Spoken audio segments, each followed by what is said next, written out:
ಜೈ ಶ್ರೀರಾಮ್. ನೀವು ನೋಡ್ತಾ ಇದ್ದೀರಾ ಟಿವಿ ವಿಕ್ರಮ. ನಾನು ಸೌಮ್ಯ ಸನಾತನಿ. ನಮ್ಮ ಟಿವಿ ವಿಕ್ರಮದ ಎಲ್ಲ ಕಾರ್ಯಕ್ರಮಗಳ ನೋಟಿಫಿಕೇಶನ್ ನಿಮಗೆ ಸಿಗಬೇಕಂತ ಹೇಳಿದ್ರೆ ನಮ್ಮ ಟಿವಿ ವಿಕ್ರಮ ಚಾನಲನ್ನು ಸಬ್ಸ್ಕ್ರೈಬ್ ಮಾಡಿ, ಹಾಗೆ ಬೆಲ್ ಬಟನ್ ಕ್ಲಿಕ್ ಮಾಡೋದನ್ನು ಖಂಡಿತ ಮರಿಬೇಡಿ.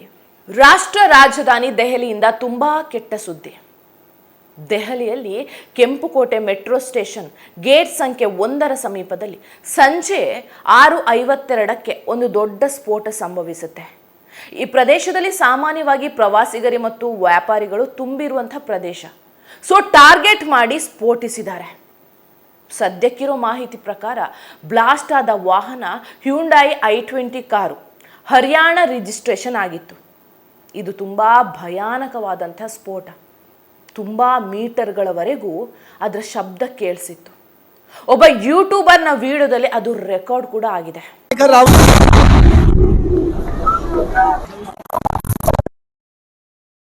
ಸ್ಫೋಟದ ನಂತರ ದಟ್ಟವಾದ ಹೊಗೆ ತುಂಬಿಕೊಂಡಿತ್ತು. ಇದರಲ್ಲಿ ಸುಮಾರು 9 ಮಂದಿ ಸಾವನ್ನಪ್ಪಿದ್ದಾರೆ, 20 ಮಂದಿ ಗಾಯಗೊಂಡಿದ್ದಾರೆ ಅಂತ ಹೇಳಲಾಗ್ತಾ ಉಂಟು. ಸ್ಫೋಟದಿಂದ i20 ಕಾರು ಸಂಪೂರ್ಣವಾಗಿ ನಾಶ ಆಗಿದೆ.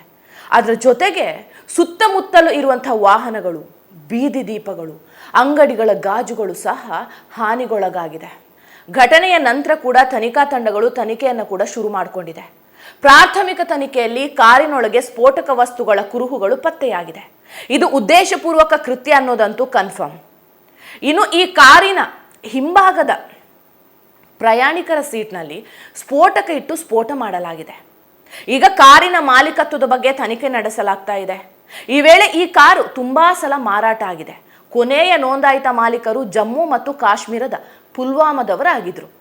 ಸಲ್ಮಾನ್ ಮತ್ತು ಹಿಂದಿನ ಮಾಲೀಕ ತಾರಿಕ್ ಸಹ ಪುಲ್ವಾಮಾಕ್ಕೆ ಸಂಬಂಧಿಸಿದ್ದಾನೆ. ಈಗ ತನಿಖಾಧಿಕಾರಿಗಳು ಪೂರ್ವ ನಿಯೋಜಿತ ಭಯೋತ್ಪಾದಕ ಸಂಪರ್ಕಗಳನ್ನು, ವಿಶೇಷವಾಗಿ ಪಾಕಿಸ್ತಾನ ಮೂಲದ ಗುಂಪುಗಳನ್ನು ಪರಿಶೀಲನೆ ಮಾಡ್ತಾ ಇದ್ದಾರೆ. ಯಾವ ಭಯೋತ್ಪಾದಕ ಗುಂಪುಗಳ ಪಾತ್ರ ಇರಬಹುದು ಅಂತ ಇನ್ವೆಸ್ಟಿಗೇಷನ್ ನಡೆಸ್ತಾ ಇದ್ದಾರೆ. ಹಾಗಾದ್ರೆ ಈ ದಾಳಿಯನ್ನ ಯಾರು ನಡೆಸಿರಬಹುದು?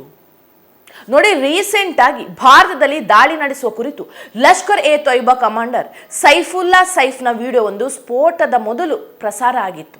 ಸೊ ಈ ಕೃತ್ಯದಲ್ಲಿ ಲಷ್ಕರ್ ಎ ತೊಯ್ಬಾ ಮತ್ತು ಹಫೀಜ್ ಸಯೀದ್ನವರ ಕೈವಾಡ ಇದೆಯಾ ಅಂತಲೂ ನೋಡಲಾಗ್ತಾ ಉಂಟು.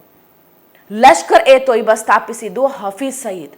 ಈ ಗುಂಪು 2008ರ ಮುಂಬೈ ದಾಳಿ ಸೇರಿದಂತೆ ಭಾರತದಲ್ಲಿನ ಪ್ರಮುಖ ಭಯೋತ್ಪಾದಕ ದಾಳಿಗಳಲ್ಲಿ ಭಾಗಿಯಾದ ಹಿಸ್ಟ್ರಿಯೂ ಇದೆ.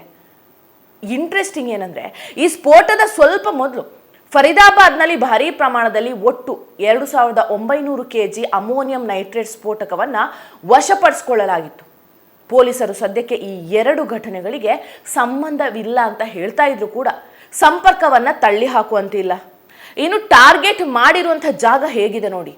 ಕೆಂಪುಕೋಟೆ ದೇಶದ ಒಂದು ಸಾಂಕೇತಿಕ ಜಾಗ. ಇದನ್ನೇ ಟಾರ್ಗೆಟ್ ಮಾಡಿದ್ದಾರೆ. ನಮ್ಮ ಪ್ರಕಾರ ಪ್ಲಾನ್ ಇನ್ನೂ ದೊಡ್ಡದಾಗಿತ್ತು, ಆದರೆ ಇಷ್ಟರಲ್ಲೇ ಮುಗ್ದಿದೆ. ಈಗ ಸ್ಫೋಟದ ನಂತರ ದೆಹಲಿ, ಹರಿಯಾಣ, ಉತ್ತರ ಪ್ರದೇಶ, ರಾಜಸ್ಥಾನ ಹಾಗೆ ಪಂಜಾಬ್ ಸೇರಿದಂತೆ ಇಡೀ ದೇಶದಲ್ಲಿ ಹೈ ಅಲರ್ಟ್ ಘೋಷಿಸಲಾಗಿದೆ. ಗೃಹ ಸಚಿವ ಅಮಿತ್ ಶಾ ಅವರು ಘಟನೆಯನ್ನು ಖಂಡಿಸಿದ್ದಾರೆ. ಹಾಗೆ ಈ ಹೇಡಿತನದ ಕೃತ್ಯದ ಹಿಂದೆ ಇರುವವರಿಗೆ ನ್ಯಾಯ ದೊರಕಿಸಿಕೊಡುವ ಭರವಸೆ ನೀಡಿದ್ದಾರೆ. ಇದು ಯಾವ ರೀತಿಯಾಗಿ ಅಂತ ನೋಡಬೇಕು.